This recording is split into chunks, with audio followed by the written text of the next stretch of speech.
Good morning, friend. I welcome you with me in the field of motivation. You see something I have written here.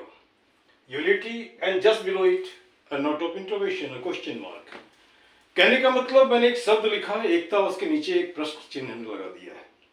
क्या आपको लगता है कि पूरे हिंदुस्तानी एक हो जाएंगे? क्या आपको लगता है कि पूरी दुनिया में एकता हो जाएगी? मैं सीधे से शब्दों में कहता हूं, कभी नहीं होगा.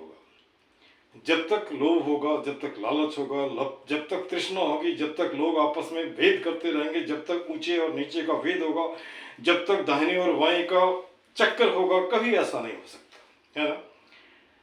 इस क्रम में आगे बढ़ने से पहले मैं दो घटनाओं का जिक्र करना चाहता हूं. पहले उस काल में जब हमारे देश में आज़ादी की लड़ाई हो रही थी, देश बंटवारे के कगार पे था, हिंदुस्तान और पाकिस्तान बनने जा रहा था और गांधी जी चाहते थे दोनों एक साथ रहे. उसमें से एक महिला आके कहती है, महात्मा आपके विचार अच्छे हैं, क्या आप बता सकते हैं कारण जब एक ही माँ से पैदा हुआ 10 बेटे या 5 बेटे या 2 बेटे एक साथ नहीं रह सकता, तो दो अलग अलग रिलीजन में जिनके रहन सहन अलग अलग हैं, स्तर अलग अलग हैं, सोचने का विचार अलग है, एक गाय की पूजा करता दूसरा गाय को खाता है, कैसे साथ रह सकता है? आप कैसे साथ रह सकते हो? यह एक सवाल उठाता है और बाद में हिंदुस्तान और पाकिस्तान की बंटवारा हो जाती है. फिर और आगे बढ़ते हैं तब मुझे याद है उस समय मैं छोटा था. हिंदू मुस्लिम सिख ईसाई आपस में सब भाई भाई बोलने के तो हम सभी कहते हैं. तो फिर क्या हो जाता है, जब फेस्टिवल आता है कहने को हम लोग एक दूसरे का गला मिलते हैं, फिर बाहर निकलते हैं तो फिर एक दूसरे के विषय में बोलने लग जाते हैं. जरा गौर से देखो, गौर से सोचो, कपड़े उठा हटा के देखो ना भाई, कोई फर्क है क्या? नहीं है फर्क, है ना. आप खुदा कहते हो, कोई ईश्वर कहता है, कोई जीसस कहता है, क्या फर्क पड़ता है? जिसको जो कहना कहना दोनों. क्या दिक्कत है आपको? कहीं ये दिक्कत तो नहीं है कि हम सबसे ऊपर रहे बाकी दूसरा नीचे रहे? कहीं ये दिक्कत तो नहीं हम सबके सब बराबर हैं? ये तो दिक्कत नहीं है. शायद यही है. दूसरी घटना में लेके चलता हूँ. मैं छुट्टी में घर जब आता था, एक हमारा जब छोटा था तो एक औरत आया करती थी, बूढ़ी सी, वह दूध देती थी. उसके बाद हमने देखा उसकी बेटी आने लगी. बेटी का नाम था जोगनी. और संजोग से मैं छुट्टी में आया था. मैंने पूछा, जोगनी ककरा वोट दे लो? तो उसने बड़ा अच्छा कहा कि मैंने लालू यादव के नौकर को दिया. तो मैं समझा नहीं ये नौकर क्या होता है. ये नौकर क्या होता है? एक मुस्लिम एमएलए जो मुंगेर से कंटेस्ट कर रहा था, अगर वो आरजेडी का है अर्थात वो उसका नौकर है. ये सोच देखिए. फिर हमने पूछा दूसरा सवाल, क्यों दिया वोट? भैंस देते ना. आया गया, समय बीत गया. फिर दूसरी बार 5 साल के बाद मैं फिर मिल गया संजोग से. मैंने फिर से सवाल पूछ दिया, किसको वोट दिया आपने? उसी को दिया, है ना. किसको? उस व्यक्ति को जो उस मिस्टर यादव के नौकर हैं. भैंस मिलना की नहीं. जानते हैं क्या बोले उसने? जावेन दो हमारा जात के छेम दे लिए. अरे कब तक जात के बारे में सोचते रहोगे यार? आपका तो एक ही जात है. क्या जात है? आदमी है ना. छोड़ो इन पचड़ों को. जब तक जात के पचड़े में रहोगे तो ये नेता आपको सोसाइटी एक्सप्लॉइट करते रहेंगे. आपकी गौर से कभी सोचा है आपने? कभी सोचो ना, किसने आपको बांटा है? पहले तो चाहे हिंदू मुस्लिम सिख ईसाई में थे, अभी तो आप इतने भागों में बढ़ गए हो, एक साथ इकट्ठा कभी नहीं हो सकते. जब तक इकट्ठा नहीं हो सकते तब तक कोई अच्छे काम नहीं कर सकते. कब तक मुफ्त की रोटी तोड़ते रहोगे? कब तक आए? कहने का मतलब है कि कब तक कुछ पल्ली के ऊपर पीछे भागते रहोगे? कभी आपने सोचा? एक कहता है कि हमने इसको इतने दिए. कहां से दिए? कहीं आपके पेरेंटल प्रॉपर्टी है क्या? कहीं आप अपने बाप दादा की संपत्ति को दिया? नहीं. हमारे टैक्स से ये थोड़े से टुकड़े मुझे आपने दे दिया. जहां तक मलाई की बात है, वो कौन ले रहा है? आप ही ले रहे हो. आप सोचो, उस जमाने के जो नेता थे, किसी सिक्योरिटी गार्ड की जरूरत नहीं पड़ती, पूरी जनता ही उसके सिक्योरिटी गार्ड हुआ करते थे. आज नेता के पास भटकना बड़ी मुश्किल है. इसका मतलब है आप जनता में आपकी पैठ नहीं है, आप डरते हो, लगता है कोई गोली मार देगा. अरे मारने दोनों, क्या दिक्कत है यार? कोई जिंदा रहने के लिए थोड़ी आया है. एक न एक दिन सब मरेगा. और एक सीधा सा सवाल होता है, जो जान को हथेली में लेकर चलता है वही शासन करता है, चाहे वो दुनिया का कोई भी हो, किसी भी जाति का हो, किसी भी प्रांत का, किसी का हो, कुछ नहीं. आप सोचो ना, अपने शरीर को ही ले लो. जितनी चीजें हैं, जितने भी अंग सब साथ साथ रहते हैं, सबके मिलके काम करते हैं. जब एक हाथ किसी का कट जाता है तो निश्चित उसको दिक्कत होती है काम करने में, फिर वो चल जाता है. और जैसे अभी आपने देखा होगा, एक आदमी, एक मिस्टर तिवारी, जिसने आईएएस में अपने आप को क्रैक किया, और क्रैक करने के बाद वो आदमी का दोनों पैर नहीं है, एक हाथ में कुछ उंगली है, दूसरा नहीं है. जब उस तरह के लोग काम कर सकते हैं, पूरे शरीर की यूनिटी नहीं है, तो क्यों नहीं कर सकते? दूसरी बात, हमारा एक अलग सोच है. दुनिया का जितने भी लोग हैं सबके सब करोड़पति हैं. जरा ध्यान से सोचो ना. आपकी 2 किडनी, इसका दाम जोड़ो. आपके इंटेस्टाइन का दाम जोड़ो, आपके लीवर का दाम जोड़ो, आपके आंख का दाम जोड़ो, आपके पूरे शरीर का दाम जोड़ो, सबके सब करोड़पति हो। तो फिर भाई मेरे इस नेता पति के पीछे क्यों भागते हो, है ना? अपने आप को नेता क्यों नहीं घोषित कर देते हो, है ना? अब सवाल उठता है आपके वोट का क्या कीमत है, आप सोचो ना जरा, है ना?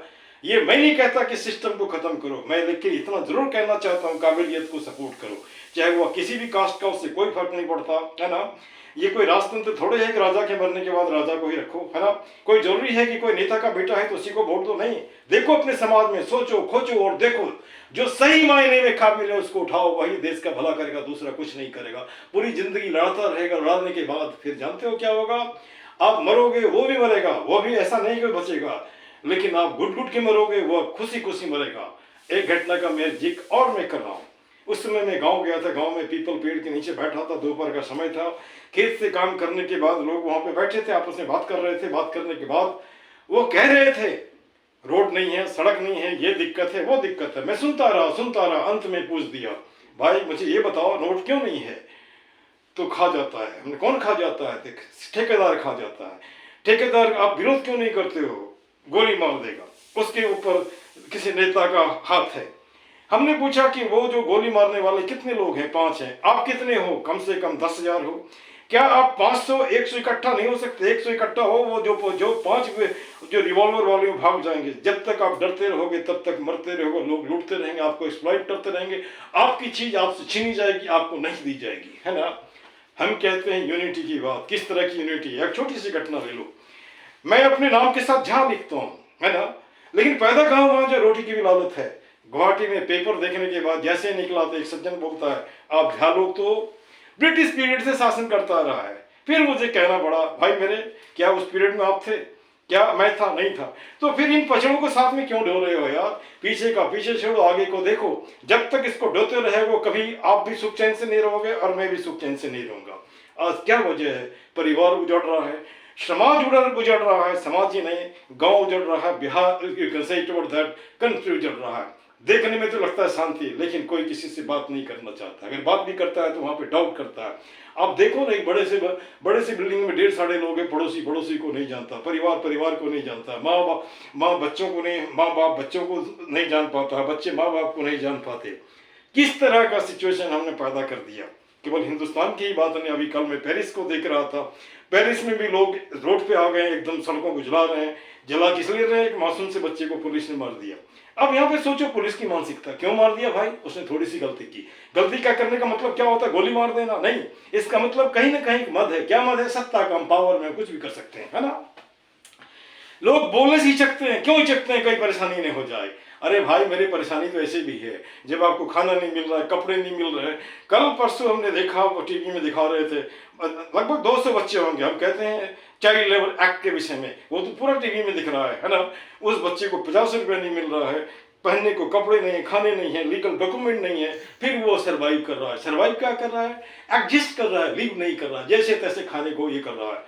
अगर उसमें से कोई बगावत कर बैठता है, अगर मान के चलिए कोई ऐसा रास्ता अपना लेता है जिससे ओंगली माल ने अपनाया था, जिससे दूसरे डाकू अपनाते हैं, या जिस चंबल में चला जाता है, इसमें गलती किसकी है? वैसे लोगों की जो अपने हाथ में पावर रखे हैं, जो अपने लोगों तक ही सीमित है, जो उन लोगों तक सीमित है जो रेड कारपेट में रहते हैं, लेकिन उन लोगों के तक सीमित नहीं है जो मिट्टी के कारपेट में रहते हैं, जिसके पेट दबे हुए हैं, गाल चिपके हुए हैं, खाना नहीं है। रोड पे कहने को तो कहते हैं कि यहाँ पे 1 रुपया में खाना मिलता है, लेकिन कितने लोगों तक ये पहुँचता है ना? एक सवाल ये उठता है, एकता मन से होता है, जबरदस्ती करने से नहीं होता, है ना? दूसरी बात, कोई भी लोग क्यों आए एकता में? एकता में बंधेगा तो बेचारे को जो सुविधा मिलती है सुविधा नहीं मिलेगा, है ना? वो तो निश्चित विरोध करेगा। दूसरी बात, जिसकी मंशा यह है कि हम अधिक से अधिक जनसंख्या बनाए, अधिक से अधिक के एरिया को कॉपरेट करें, जस्ट ऑक्युपाई करें, वह भी क्यों आपके साथ आएगा, है ना? तीसरी बात यह होता है कि आपके पास ये लगता है कि अगर एकता हो जाएगा तो मैं शासन करता रहूंगा। अरे भाई, शासन तो हमने कहा ना, गांधी जी ने भी शासन किया था, वो दिलों पे राज करते थे। आज आप दिल भी कहाँ राज कर पाते हैं? मुझे तो नहीं लगता है कि दुनिया का शायद वैसे लोग जिसको फायदा मिलता हो बोलता होगा किसी नेता के बारे में। आम आदमी तो नहीं बोलता है। जो मेहनत करता है, क्यों नहीं साइंटिस्ट को उठा के ले आते हो उस एरिया में, है ना? क्यों ना ब्यूरोक्रेट को उठा लेते हो जो एक्सपर्ट होता है? वह व्यक्ति जो पढ़ा ही नहीं है, जो बेसिक ही नहीं आता है, जिसके पास कोई विजन ही नहीं है, वो देश के लिए क्या कर सकता है ना? और मैं एक बात कहना चाहता हूँ, इस यूनिटी होने के बाद भी डाइवर्सिटी, यूनिटी इन डाइवर्सिटी, बहुत अच्छा, ढेर सारे लैंग्वेजेज हैं, ढेर सारी कल्चर हैं, और जब लड़ाई की बात होती है ये सब एक हो जाते हैं। तो क्यों हम साथ नहीं रह सकते? इसलिए नहीं रह सकते, कुर्सी तो यही है, सबको उस पर बैठना है, हटो भाई, है ना। और उसके बाद मैं ये एक बात देखता हूँ, हमने पढ़ा था रामधारी सिंह दिनकर की एक लाइन, बहुत दिल्ली तू रानी बन बैठी, बेदना जनता क्यों सहती है ना। आज़ादी मिली, आज़ादी सिमट के रह गई दिल्ली में। आज तो मैं दिल्ली में ही रह रहा हूँ, सड़कों पे देखता हूँ साफ सफाई दिखाई दे रही, दिल्ली के गलियों में जाके देखो ना यार, नाक में बदबू इतनी आती है कि आप उसको बर्दाश्त नहीं कर सकते, यहाँ गड्ढा वहाँ गड्ढा। फ्री के चक्कर में क्या हो गया भाई मेरे, घन चक्कर, कैसा घन चक्कर? आपके फंड नहीं है तो मेंटेनेंस कहाँ से होंगे? आप फ्री में लोगे तो जैसे पैसे नहीं होंगे तो रिपेयरिंग कहाँ से होगा? जब फ्री में सब कुछ लोगे तो नेता के पास जाने की हिम्मत भी नहीं होगी, आप बोल भी नहीं सकते कि नेताजी हमको दे दीजिए, क्योंकि उसने पहले ही दे रखा है। आपके वोट के बदले में कभी कभी हो सकता है रुपये दे दिए हो, है ना। तो उस स्थिति में आप सोचो कैसी एकता, किस तरह की एकता, है ना। कानून बनी है, लेकिन आए दिन सुनने में आता है कि भाई मेरे जब FIR लॉस करने जाते हैं ये दिक्कत है, वो दिक्कत है, वो दिक्कत है।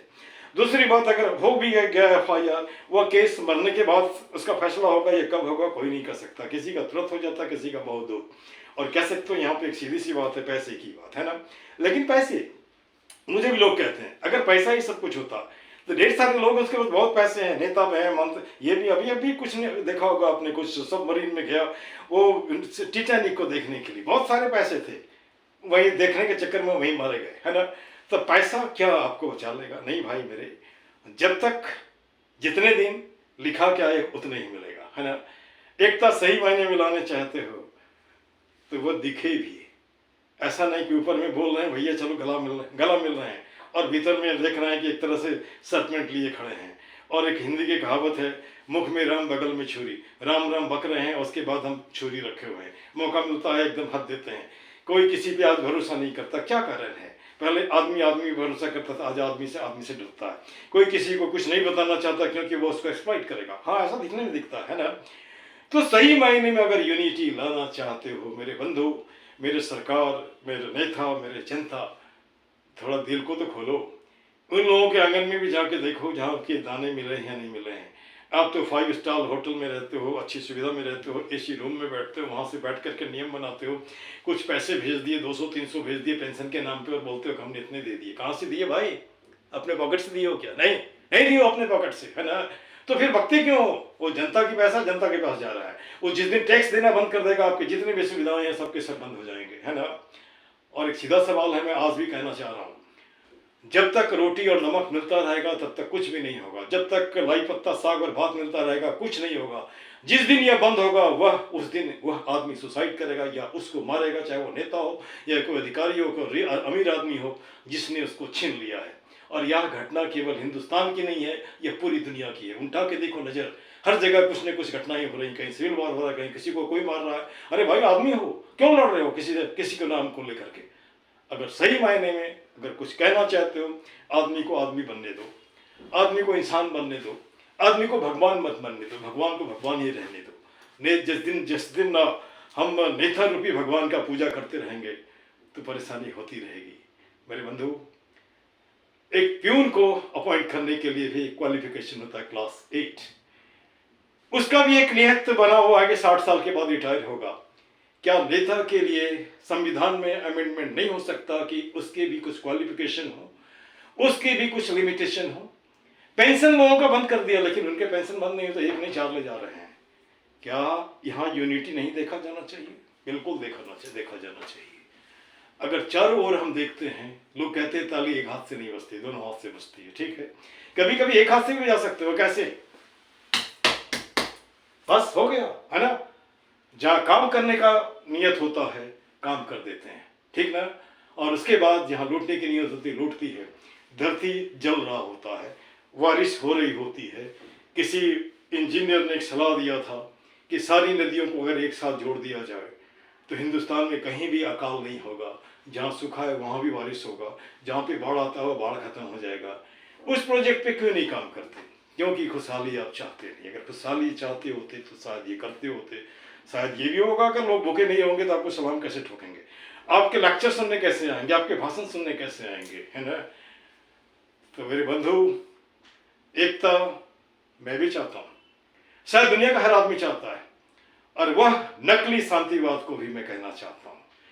जहाँ सर्टिफिकेट की बात होती है, दुनिया भर के फोटो दिखाई देते हैं, लेकिन मुझे तो कोई काम नहीं दिखाई देता। अगर आपके काम सही मायने में हुए होते तो आज यूक्रेन रसिया का वॉर कब का खत्म हो गया होता, है ना। आए दिन दुनिया के कोने में देखता हूँ कि आतंकवादी और दूसरे लोग भिड़ रहे होते हैं, चाहे हमारे पड़ोस में देख लो, चाहे इधर देख लो, तनातनी है। ऊपर से एकदम लगता है सब कुछ ठीक ठाक है, भीतर से लगता है तनातनी। ये हथियार का जखीरा हम क्यों खड़ा कर रहे हैं? इसका मतलब मुझे डर है कि अगला आदमी मुझे मार देगा, है ना। नई नई चीजें जो कि लोगों का पेट भर सकता है, उसको पेट के अनाज को हटा करके आप हथियार बना रहे हो। कैसी शांतिवाद आप फैला रहे हो सकता है मेरी बातें आपको चुभती हो, लेकिन यही सच्चाई है। और मैं हमारी जनता महोदय को यह भी कहना चाहता हूँ, लगता है नेताओं को पसंद नहीं करते, एक बार नोटा पे भी तो वोट डाल के देखो। नोटा का मतलब होता है none of the above, none of the above. ऊपर जितने भी लिस्ट हैं नेताओं को किसी को नहीं चाहते हैं। देखो ना, अड़कम बच जाएगी, है ना। फिर शायद वो लोग अपने आप को सुधारने की कोशिश करेंगे, आपको बांटने की कोशिश नहीं करेंगे, और जनता में भी सुख चैन होगी। बस इतना ही जो मुझे कहना था मैं कह डाला। I don't for that. दूसरी बात, आपने भी ओपिनियन लोगों के मांगे हैं। It is my opinion relating establishment of unity in the entire country, maybe in the name of UCC, whatsoever things are there. And it should not be on the paper, but it should be on practice. This is how thing will be applicable, materializing to the dream that we really supposed to aspiring in the field to life. This much. Thank you very much.